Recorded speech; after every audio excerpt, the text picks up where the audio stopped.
Imagine ser assaltado e correr atrás dos bandidos para dar mais dinheiro a eles. Esta não é uma lenda. É a história real de um santo católico que viveu há mais de 500 anos, mas cuja radicalidade ainda hoje nos desafia profundamente. Uma história sobre fé autêntica, sobre como Cristo pode transformar até mesmo o coração mais endurecido através de um gesto impossível de amor. São João de Quente era um dos maiores intelectuais de sua época, professor brilhante da Universidade de Cracóvia, teólogo respeitado, mente privilegiada que poderia ter conquistado qualquer posição de prestígio. Mas em uma estrada para Roma, um encontro com bandidos revelaria algo muito maior que sua inteligência: a força transformadora de uma caridade que desafia toda a lógica humana. Hoje você vai descobrir como um simples gesto de honestidade radical não apenas converteu criminosos, mas se tornou um dos testemunhos mais poderosos da história da Igreja sobre o que significa viver verdadeiramente o Evangelho. Se você busca histórias que fortalecem a fé e mostram o poder real da santidade, deixe seu like para que esta história chegue a mais pessoas. Prepare seu coração. Esta história vai te marcar para sempre. Cracóvia, 1420. Os corredores da universidade ecoavam com passos apressados de estudantes, mas havia algo diferente no jovem professor que caminhava serenamente entre eles. João de Quente não era apenas mais um acadêmico. Aos 30 anos, já dominava filosofia e teologia com uma profundidade que impressionava até os mestres mais experientes. Seus alunos o respeitavam não apenas pela mente brilhante, mas por algo que raramente se via naqueles corredores de pedra: humildade genuína. Enquanto outros professores competiam por prestígio e reconhecimento, João repetia constantemente seu lema pessoal: mais para o alto. Não era a ambição terrena que o movia, mas uma sede insaciável de Deus que transparecia em cada palavra, em cada gesto. Nas manhãs frias do inverno polonês, quando a neve cobria as ruas de Cracóvia, João já estava na igreja. Seus joelhos marcados pelo tempo de oração silenciosa diante do Santíssimo Sacramento revelavam onde encontrava a verdadeira sabedoria. Não nos livros, embora os amasse, mas na intimidade com Cristo Eucarístico. Os colegas sussurravam: como pode um homem tão inteligente ser tão simples? Não compreendiam que João havia descoberto o segredo que escapa aos sábios deste mundo: a grandeza verdadeira nasce da pequenez assumida, do coração que se esvazia para que Deus o preencha. Mas Deus estava preparando algo extraordinário para testar essa fé aparentemente tranquila. Uma jornada que revelaria se toda aquela piedade resistiria ao confronto brutal com a realidade mais crua da natureza humana. A estrada para Roma o aguardava. E com ela, um encontro que mudaria não apenas sua vida, mas a vida de homens que haviam escolhido as trevas. A primavera de 1440 trouxe a João uma decisão que mudaria tudo: uma peregrinação a Roma. Não era apenas devoção que o movia, mas uma necessidade profunda de tocar as pedras onde os apóstolos derramaram seu sangue, de respirar o ar onde São Pedro e São Paulo selaram com a vida sua fidelidade a Cristo. Aos 50 anos, João sentia que precisava desse encontro com as raízes da fé para continuar sua missão de ensinar. A viagem de Cracóvia a Roma era uma jornada perigosa. Estradas mal conservadas serpenteavam por florestas densas onde bandidos encontravam refúgio perfeito. Diligências eram alvos frequentes, e viajantes solitários, presas fáceis. Mas João partiu com a confiança serena de quem coloca a vida nas mãos de Deus. Durante dias, a carruagem balançava pelos caminhos irregulares. João aproveitava cada momento para orar, contemplar a criação de Deus nas paisagens que se desenrolavam diante de seus olhos. Conversava com outros peregrinos sobre a fé, sempre aprendendo, sempre ensinando com aquela humildade que o caracterizava.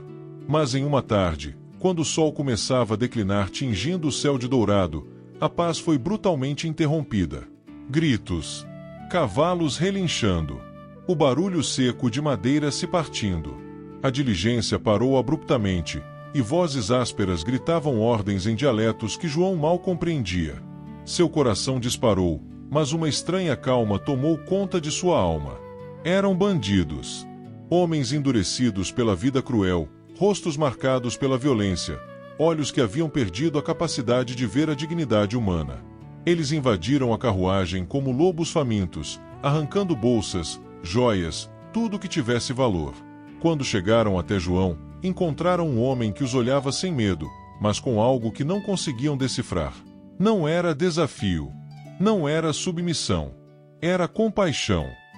Levaram tudo, cada moeda, cada pertence, e partiram deixando os passageiros despojados na estrada empoeirada. João ficou ali, em silêncio, enquanto outros lamentavam suas perdas. Mas algo extraordinário estava prestes a acontecer. João permaneceu imóvel por alguns instantes, o coração ainda acelerado, mas a mente estranhamente clara. Os outros passageiros choravam, lamentavam, amaldiçoavam os bandidos que haviam sumido na floresta. Mas João sentia algo diferente crescendo em seu peito. Não era raiva. Não era medo. Era uma inquietação profunda, como se o Espírito Santo estivesse sussurrando algo que sua razão não conseguia compreender. Instintivamente, levou a mão ao bolso interno de sua túnica. Seus dedos tocaram algo frio, metálico. Uma moeda. Uma única moeda de prata que os bandidos não haviam encontrado, escondida numa dobra do tecido. Por um momento sentiu alívio. Pelo menos teria algo para continuar a viagem. Mas então, como um raio que ilumina a escuridão, uma verdade o atingiu com força avassaladora. Aquela moeda não era sua. Era deles. Meu Deus, murmurou, eles não levaram tudo que me pertencia. Os outros passageiros o olharam como se tivesse enlouquecido quando João se levantou abruptamente. Para onde vai? Gritou alguém. Os bandidos podem voltar. Mas João já corria pela estrada, seguindo as pegadas dos cavalos na terra úmida. Seus pulmões ardiam. As pernas, acostumadas apenas às caminhadas tranquilas pelos corredores da universidade, protestavam contra aquela corrida desesperada. Mas algo maior que sua força física o impulsionava. Era como se Cristo mesmo estivesse correndo através dele. Esperem! Esperem! Sua voz ecoou pela floresta. Os bandidos, já a uma distância considerável, pararam surpresos. Que loucura era aquela? Alguém os perseguindo para... o quê? Lutar. Recuperar os bens roubados. Quando João finalmente os alcançou, ofegante, suado, com a túnica empoeirada, estendeu a mão trêmula segurando a moeda de prata. Vocês esqueceram isto, disse com a voz embargada. Esta moeda é de vocês. Levaram tudo que eu tinha, mas esqueceram esta. O silêncio que se seguiu foi ensurdecedor. Os bandidos se entreolharam, incrédulos. Em décadas de assaltos, jamais haviam presenciado algo assim. O líder dos bandidos desceu lentamente do cavalo, os olhos fixos naquele homem que desafiava toda a lógica. Era um homem grande, de mãos calejadas pela violência, rosto marcado por cicatrizes que contavam histórias de uma vida brutal. Havia começado a roubar ainda criança, por necessidade. Depois, por hábito. Agora, por natureza. Sua alma estava tão endurecida que há anos não sentia nada além de raiva e desprezo pela humanidade. Mas ali, diante daquele professor suado e ofegante, algo dentro dele se quebrou. Por quê?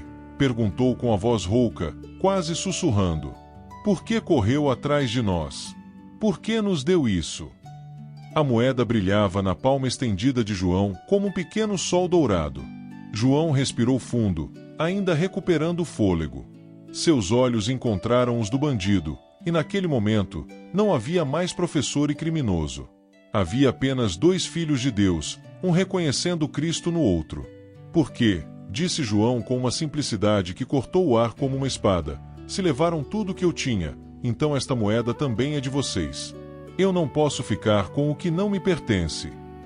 As palavras caíram sobre os bandidos como chuva sobre terra ressecada. Um deles, mais jovem, começou a chorar silenciosamente. Outro baixou a cabeça, incapaz de sustentar o olhar daquele homem que os tratava com uma dignidade que eles próprios haviam esquecido que possuíam. O líder pegou a moeda com mãos trêmulas. Por um instante, foi como se visse sua própria alma refletida naquele pequeno pedaço de prata. Viu o menino que um dia foi, antes que a vida o endurecesse. Viu a mãe que chorava suas ausências. Viu o homem que poderia ter sido. Quem é você? Perguntou, a voz agora quebrada pela emoção. Sou apenas um servo de Cristo, respondeu João. E vocês são meus irmãos. Aquelas 4 palavras, vocês são meus irmãos, ecoaram no coração daqueles homens como os sinos de uma catedral distante, despertando memórias de uma humanidade que julgavam perdida para sempre. O que aconteceu a seguir ninguém esperava. Nem mesmo João. O líder dos bandidos caiu de joelhos. Não foi um gesto calculado ou teatral. Foi o colapso de uma alma que, diante da caridade radical de João, não conseguia mais sustentar o peso de seus próprios pecados. As lágrimas que brotaram de seus olhos eram de décadas de dor reprimida, de escolhas erradas, de uma humanidade que ele pensava ter perdido para sempre. Perdão, foi tudo o que conseguiu dizer. Perdão, perdão, perdão. Os outros bandidos, vendo seu líder quebrantado, começaram a descer dos cavalos um por um. O jovem que já chorava agora soluçava abertamente. Um terceiro, de cabelos grisalhos, murmurava orações que aprendera na infância e pensava ter esquecido. Era como se a presença de João tivesse aberto uma fenda no céu, permitindo que a graça de Deus descesse sobre aqueles corações endurecidos. João se ajoelhou também, colocando as mãos nos ombros do líder. Meu irmão, disse com ternura infinita, Deus nunca desiste de nós. Nunca é tarde para recomeçar. O que se seguiu foi extraordinário. Os bandidos, por iniciativa própria, começaram a devolver tudo o que haviam roubado. Não apenas de João, mas de todos os passageiros. Esvaziaram suas alforjes, tiraram anéis dos dedos, devolveram bolsas inteiras de moedas acumuladas em meses de assaltos. Queremos mudar, disse o líder, ainda de joelhos. Ensine-nos como. João passou horas ali, na beira daquela estrada empoeirada, falando sobre o amor de Deus, sobre perdão, sobre recomeço. Não pregava como professor, mas partilhava como irmão. Sua voz era suave, mas suas palavras tinham o poder de curar feridas que sangravam há décadas. Quando finalmente se despediram, não eram mais os mesmos homens. Os ex-bandidos seguiram para a cidade mais próxima, determinados a confessar seus crimes e buscar uma vida nova. João continuou sua peregrinação, mas carregava no coração a certeza de ter presenciado um milagre. Aquela moeda esquecida havia se tornado a chave que abriu o céu. Não foi a última vez que João demonstraria essa caridade radical. De volta a Cracóvia, continuaria doando tudo aos pobres, roupas, sapatos, até a comida de sua mesa. Mas aquele dia na estrada permaneceria para sempre como o momento em que a santidade tocou a terra de forma mais pura. Mais de 500 anos se passaram desde aquele dia na estrada para Roma, mas a história de São João de Quente continua ecoando pelos séculos como um desafio à nossa fé. Quantas vezes, diante de uma injustiça, escolhemos a revolta ao invés da caridade? Quantas vezes, quando somos feridos, respondemos com mais ferimento? João nos ensina que existe um caminho diferente, o caminho impossível do amor radical que transforma inimigos em irmãos. Aquela moeda de prata não era apenas metal precioso. Era o símbolo de uma verdade que Jesus nos ensinou: dai a quem vos pede, e não recuseis aquele que vos quer pedir emprestado. João levou essas palavras ao extremo, e o resultado foi a conversão de corações que pareciam perdidos para sempre. Hoje, quando o mundo parece dividido entre nós e eles, quando a polarização domina nossos corações, São João de Quente nos sussurra: vocês são meus irmãos. Não importa quem seja, não importa o que tenha feito. A caridade de Cristo não conhece fronteiras. Imagine se cada um de nós tivesse a coragem de correr atrás de quem nos fere, não para revidar, mas para oferecer mais amor. Imagine se nossa primeira reação diante da injustiça fosse a compaixão. Imagine se víssemos em cada pessoa, mesmo nas mais difíceis, um irmão amado por Deus. Este é o legado de São João de Quente, a prova viva de que a santidade não é um ideal impossível, mas uma escolha radical de amor que está ao alcance de todos nós. Se esta história tocou seu coração, deixe um comentário contando como a caridade radical pode transformar nossa realidade. Compartilhe este vídeo para que mais pessoas conheçam este testemunho poderoso da fé católica. E se inscreva no canal para descobrir mais histórias que fortalecem nossa caminhada com Cristo. São João de Quente, rogai por nós. Que tenhamos a coragem de amar como Cristo nos amou.